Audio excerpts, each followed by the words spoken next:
Hello students, कैसे हो? अच्छे हो ना? तो फिर से मैं एक नया वीडियो लेके आई हूँ।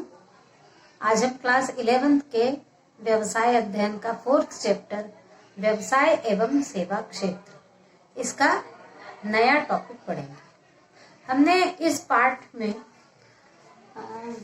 सेवा सुविधाएं देखी थी। सेवा सुविधाएं हमने 4 सेवा सुविधाएं या सेवा क्षेत्र में देखा था। सुविधाएं कितने भागों में बांटी गई हैं? तो ये 4 भागों में बांटी गई हैं।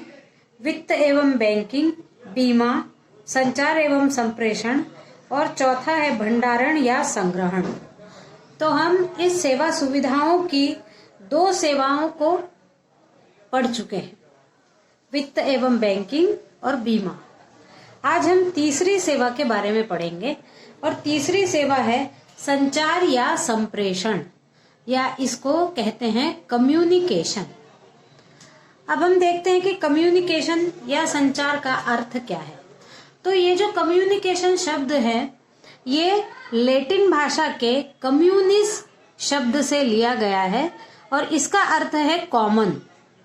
और कॉमन जिसका अर्थ है किसी विचार या तथ्य को सामान्य बना देना, यानी सब लोगों तक पहुंचा देना, ये कॉमन कहलाता है। यानी संप्रेषण का अर्थ हुआ, संप्रेषण या कम्युनिकेशन, इसका अर्थ हुआ कि 2 या 2 से अधिक व्यक्तियों में तथ्य या विचारों का आदान प्रदान करना, ये कहलाएगा कम्युनिकेशन। इस प्रकार संदेश वाहन भी इसको कह सकते हैं, इसको संचार भी कहते हैं और इसको संवाद वाहन भी कहते हैं।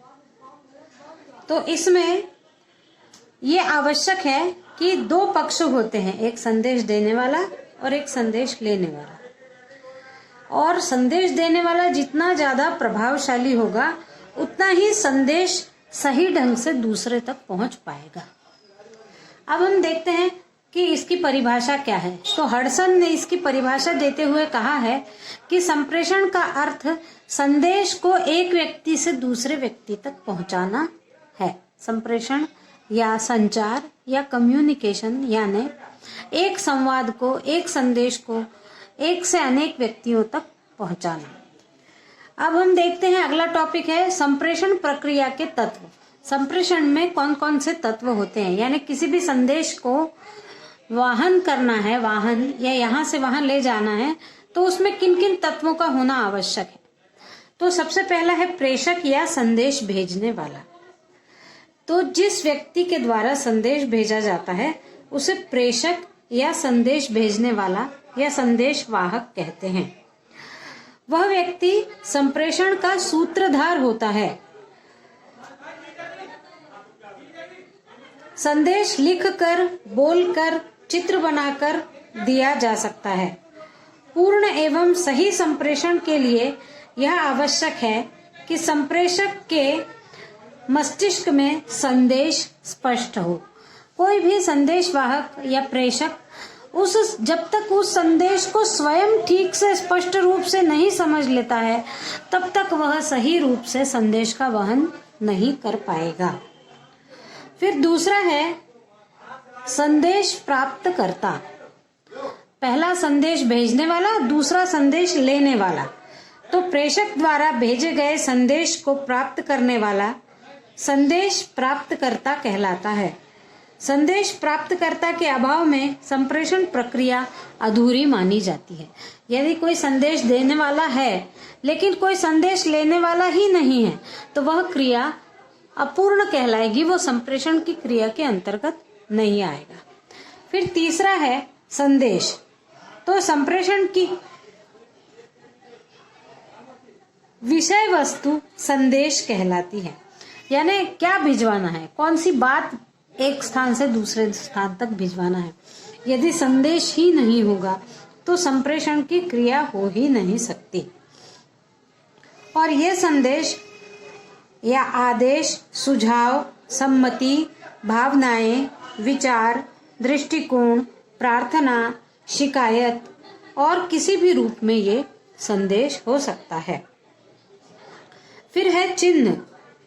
वे शब्द, चित्र, संकेत, मुद्राएं, भाव जो प्रेषक संप्रेषण के लिए प्रयुक्त करता है, संप्रेषण चिन्ह कहलाते हैं। जिस माध्यम से वो संदेश दे सकेगा, कभी चित्र से दिया जाता है, कभी बोलकर दिया जाता है, कभी लिखकर दिया जाता है, कभी चित्र बनाकर, कभी मुद्राएं बनाकर, कभी संकेत बनाकर दिए जा सकते हैं। फिर है अगला संप्रेषण श्रृंखला। वह श्रृंखला जो भिन्न भिन्न विभागों और व्यक्तियों के मध्य संप्रेषण के आदान प्रदान के लिए प्रयोग की जाती है, संप्रेषण श्रृंखला कहलाती है। यह श्रृंखला अनौपचारिक और औपचारिक दोनों प्रकार की हो सकती है, यानी जो जो संदेश वहन में शामिल है वो सब संप्रेषण श्रृंखला के अंतर्गत आते हैं। फिर है संप्रेषण के माध्यम। प्रेषक द्वारा जिस विधि से प्राप्तकर्ता को संदेश भेजा जाता है वह संप्रेषण का माध्यम कहलाता है। यह माध्यम लिखित हो सकता है, प्रत्यक्ष हो सकता है, आमने सामने बातचीत करके हो सकता है, टेलीफोन के द्वारा हो सकता है, ईमेल के द्वारा हो सकता है, इंटरनेट के द्वारा हो सकता है। तो अपनी बात एक स्थान से दूसरे स्थान तक पहुंचाने के लिए कई माध्यम हैं और उन जिसके द्वारा वो बात पहुंचाई जाती है वो संप्रेषण के माध्यम कहलाते हैं। फिर है प्रतिपुष्टि। जब संदेश प्राप्तकर्ता को संदेश प्राप्त हो जाता है तब वह अपनी प्रतिपुष्टि करता है, फीडबैक। प्रतिपुष्टि से ही वह पता चलता है कि प्राप्तकर्ता को संदेश समझ में आ गया है या नहीं। प्रतिपुष्टि होने पर ही संदेश की प्रक्रिया पूर्ण मानी जाती है। यानी उस व्यक्ति को जब तक संदेश प्राप्त नहीं होता है और संदेश प्राप्त होने के बाद वो कुछ ऐसा नहीं बताता है कि मुझे संदेश मिल गया है, तब तक ये प्रक्रिया पूरी नहीं मानी जाती। अब हमारा अगला टॉपिक है संप्रेषण के माध्यम या मोड्स ऑफ कम्युनिकेशन। संप्रेषण यानी किन किन माध्यमों से हम अपनी बात को एक स्थान से दूसरे स्थान तक पहुंचा सकते हैं। तो इसके 6 माध्यम हैं। 6 माध्यम हैं: डाक सेवाएं, कुरियर सेवाएं, टेलीफोन सेवाएं, फैक्स, इंटरनेट और ईमेल। इन 6 माध्यमों से हम अपनी बात को एक स्थान से दूसरे स्थान तक पहुंचा सकते हैं। अब हमको इन 6 के बारे में पढ़ना है। तो हम सबसे पहले पढ़ते हैं डाक सेवाएं।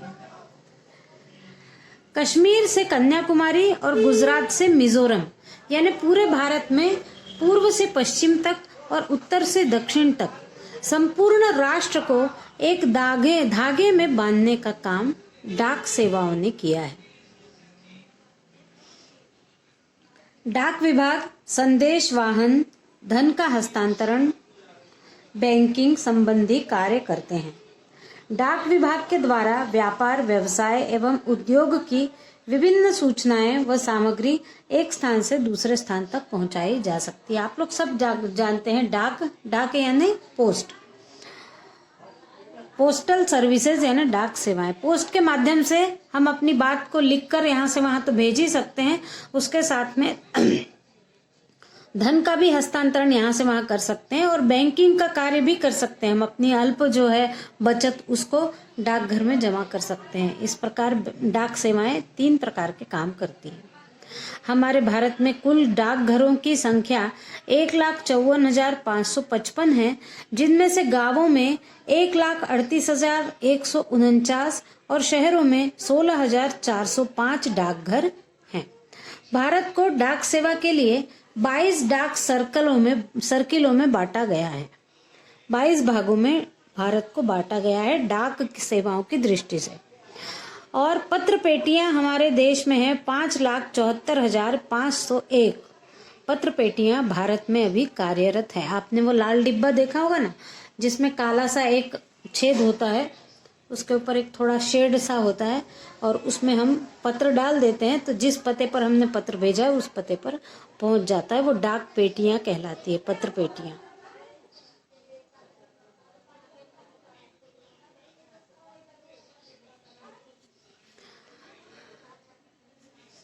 डाकघर सूचना एवं प्रसारण मंत्रालय के अधीन कार्यरत है।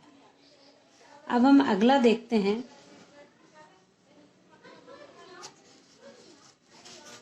अगला टॉपिक है हमारा डाकघर की सेवाएं। तो डाकघर कौन कौन सी सेवाएं देता है? पहला है डाक व्यवस्था। देशी और विदेशी डाक लाने व ले जाने का कार्य डाक विभाग के द्वारा किया जाता है। इससे व्यापार और उद्योगों की सूचनाओं का आदान प्रदान होता है। फिर है अगला शीघ्र संचार सुविधा। टेलीफोन, फैक्स, इंटरनेट, ईमेल आदि शीघ्र संचार सुविधा उपलब्ध करवाकर व्यापार को राष्ट्रीय और अंतर्राष्ट्रीय क्षेत्र प्रदान किया है डाक ने। फिर है धन का हस्तांतरण। डाक विभाग मनी ऑर्डर के द्वारा एक स्थान से दूसरे स्थान तक धन के हस्तांतरण की सुविधा प्रदान करता है। अब शीघ्र धन का हस्तांतरण के लिए तार मनी ऑर्डर की सुविधा उपलब्ध कराई गई है। जैसे पहले संदेश वाहन के लिए तार का उपयोग किया जाता था, टेलीग्राम का उपयोग किया जाता था, जो पत्रों की तुलना में बहुत जल्दी एक स्थान से दूसरे स्थान तक संदेश पहुंचा देता था। उसी प्रकार अब तार मनी ऑर्डर भी चालू हो गए, ताकि जो इन व्यवस्थाओं में नहीं है, मोबाइल या इंटरनेट की सुविधाओं से पैसों का आदान प्रदान नहीं कर पाते, वो तार मनी ऑर्डर के द्वारा पैसे यहाँ से वहां भेज सकते हैं। फिर है वस्तुओं का प्रेषण। तो डाकघर के द्वारा छोटी, हल्की, कम कीमत की वस्तुओं को पार्सल, रजिस्ट्री या वीपीपी के द्वारा एक स्थान से दूसरे स्थान तक भेजने की सुविधा प्राप्त होती है और व्यापार में इसके कारण वृद्धि होती है। फिर है बचत को प्रोत्साहन। तो देश के नागरिकों में बचत की प्रवृत्ति को प्रोत्साहन देने के लिए विभिन्न अल्प योजनाएं डाक विभाग के द्वारा संचालित की जाती हैं। जैसे किसान विकास पत्र हो गया, राष्ट्रीय बचत पत्र हो गया, या फिर एक बचत खाता खोल सकते हैं हम जमा राशि करने के लिए, या फिर रिकरिंग डिपॉजिट खोल सकते हैं। तो ऐसे बचत को प्रोत्साहन देने के लिए भी कई माध्यम हैं। फिर है विज्ञापन की सुविधा। तो डाक विभाग द्वारा डाक संपत्ति एवं सामग्री पर विज्ञापन की सुविधा देकर विक्रय वृद्धि में सहयोग किया जा रहा है। इस वीडियो में बस इतना ही। Thank you.